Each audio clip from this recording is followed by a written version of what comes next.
Gather round, children, gather round. It's story time with Jess, the little writer. In case you didn't know, that's me. A lament for scattered flowers. Scout walked several paces behind her grandmother. The path leading up to the old girls' school was littered with decayed flowers. On either side of it, the grass was dead. Her two cousins, Heaven and Levi, ran by Scout. Scout wanted to fix the greenery. All she had to do was touch the grass and its life would be restored. Scout bent down to touch the grass, but she was pulled up by the arm before her hand made contact. Not for free, Levi said. Grandma said no working for free. Grandma Colette was watching her now. She stood at the open front door of the school with another old woman that Scout had never seen before. Levi and Heaven went right inside without a sign of fear on her knees. It was creepy, dark and dusty, and something was wrong. The spirit in Scout, the same that gave her her powers, was unsettled. It didn't happen often, but from time to time, the spirit would alert Scout to some unseen evil. While Grandma Colette went off to chat with the old headmistress, Scout joined Heaven and Levi in the courtyard. It was getting worse. Scout could feel a chill in the air. Come on, Heaven said to Levi. Let's make up a song. Levi was eager to participate. What would we call it? Scout noticed that the grass in the courtyard was green. The tiles that covered the rest of the ground were brand new. Under there, a voice from within said, they are trapped. Scout didn't know what to do. She couldn't pull the tiles up. What was she supposed to do? The spirit within took over. It forced Scout to stick both hands in the exposed dirt. From there, a tree began to sprout. It grew from sapling to fully mature in seconds. The rapid growth caused the flooring to crack and break apart. Levi and Heaven paused their made-up song. Scout knew what was wrong now, and the tears started. She could feel them, down in the soil, covered by tile and lies, and she knew who put them there, too.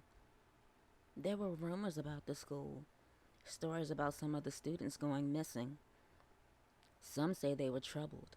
Others called them ruffians and hooligans. But they weren't. They were delicate and precious, just like flowers. Levi took off running. I'm telling Grandma you're breaking stuff. Tell her, Scout thought. Tell her to come see the truth. The spirit remained in control, which Scout was fine with.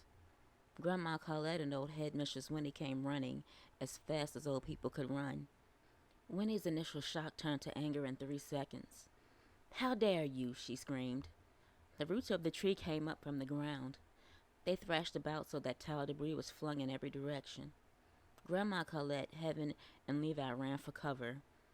Vines sprouted up out of the ground. They encased old Winnie. How many are there? Scout said. How many did you kill? Old Winnie didn't answer that. Scout laughed while still weeping.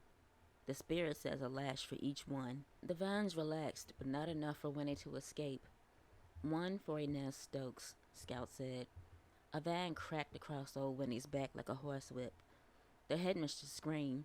Scout smiled. Colette pulled Levi and Heaven closer in the hiding place. One for Beatrice White, Scout said, and the vine struck again. Winnie screamed and cried. She tried to claw her way out of the vines and failed. 17, she shrieked. There are 17. Scout wasn't satisfied. Neither was the spirit inside of her. She couldn't stop crying for the dead girls, buried in the courtyard and forgotten about. I want you to write a song, Scout said. A song just for these flowers. Mention all of them by name. The vines retreated.